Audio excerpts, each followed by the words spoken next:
দুজনে মিলে রেডি হয়ে একটু বেরিয়েছিলাম সন্ধেবেলা। না কোনো ঘুরতে যাইনি, গিয়েছিলাম একটু জুয়েলারি শপে। গিয়ে এই ট্রেন্ডিং পলাগুলো দেখছিলাম, যেগুলো সিলভারের, বেশ ভালো লাগছিল। আর ভাবলাম একটা নিয়েই রাখি, এই ব্রেসলেট পলা একটা। তো সেই কারণেই দেখছিলাম, আর দেখে পছন্দও করেছি, কিন্তু নেওয়া হয়নি কারণ একটু প্রবলেমের জন্য আমরা কাস্টমাইজ করতে দিয়েছি। সব শাড়ির সাথে তো গোল্ড চাই না, বা সব ড্রেসের সাথেও গোল্ড চাই না। সিলভার থাকলে বেশ ভালো হয়, একটা সিলভার কালেকশন রাখাই ভালো। তো ভাবলাম একটা সিলভার পলা আর একটা এরকম নোয়া নিয়ে রাখবো। নোয়াটা এখন নিইনি, তো পরে নেব, এখন পলাটাই নিয়েছি। আর সোনার যে হারে দাম বাড়ছে, এবার গোল্ড ছেড়ে সিলভারই নিতে হবে। বেশ ভালো কালেকশনগুলো ছিল।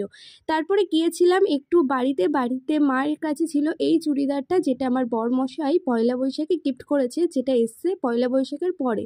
তো সেটাই আনতে গিয়েছিলাম। এসে বাড়িতে এসে আবার একটু ম্যাগি চা এসব খেয়ে রাতের ডিনারটা সেরে নিয়েছিলাম। রাতের ডিনারে ছিল পুঁই শাকের চচ্চড়ি, আম, ডাল, পটল ভাজা, পাঁপড় ভাজা, আর ছিল চাটনি, আমের চাটনি ছিল, আর মিষ্টি ছিল। তো সেগুলো আর নেওয়া হয়নি। সামনেই আমাদের অ্যানিভার্সারি, কী নিলাম সবটাই তোমাদের সাথে শেয়ার করব, দুজনকে কী দিয়েছি। আর এই যে আমার সেটটা কেমন হয়েছে জানিও। টাটা সবাইকে, দেখা হচ্ছে নেক্সট ভিডিওতে।